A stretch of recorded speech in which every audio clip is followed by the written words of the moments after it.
നമ്മുടെ നാട്ടിൽ എന്ത് കൊള്ളരുതായ്മ നടന്നാലും ഒന്നും കണ്ടില്ലെന്ന് നടിക്കുന്നതാകും നല്ലത്.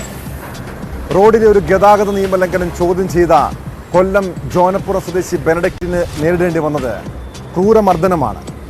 തെറ്റായ ദിശയിൽ അപകടകരമായി ബൈക്ക് ഓടിച്ച യുവാക്കളെ ചോദ്യം ചെയ്തതാണ് പ്രകോപന കാരണം.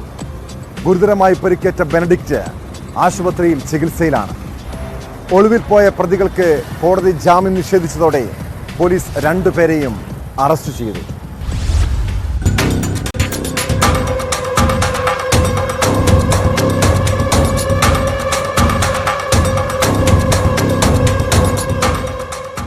കൊല്ലം പള്ളിത്തോട്ടം സ്വദേശികളായ സനോജ്, ഫിജോയ് എന്നിവരെയാണ് പോലീസ് അറസ്റ്റ് ചെയ്തത്.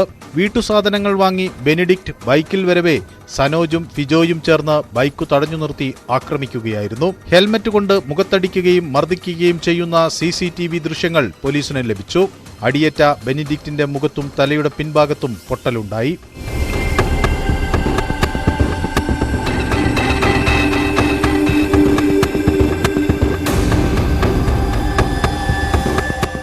ഗുരുതര പരിക്കുകളോടെ ബെനഡിക്റ്റിനെ നാട്ടുകാർ ആശുപത്രിയിൽ പ്രവേശിപ്പിച്ചതോടെ പ്രതികൾ ഒളിവിൽ പോയി. കൊല്ലം ഈസ്റ്റ് പോലീസ് കേസ് രജിസ്റ്റർ ചെയ്ത് പ്രതികൾക്കായി അന്വേഷണം ഊർജിതമാക്കി വരവെയാണ് ഇരുവരും മുൻകൂർ ജാമ്യത്തിന് ശ്രമിച്ചത്.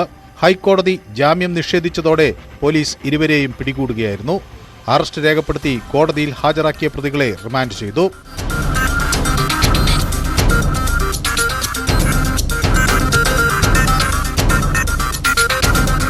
ന്യൂസ് 18 കൊട്ടാരക്കര.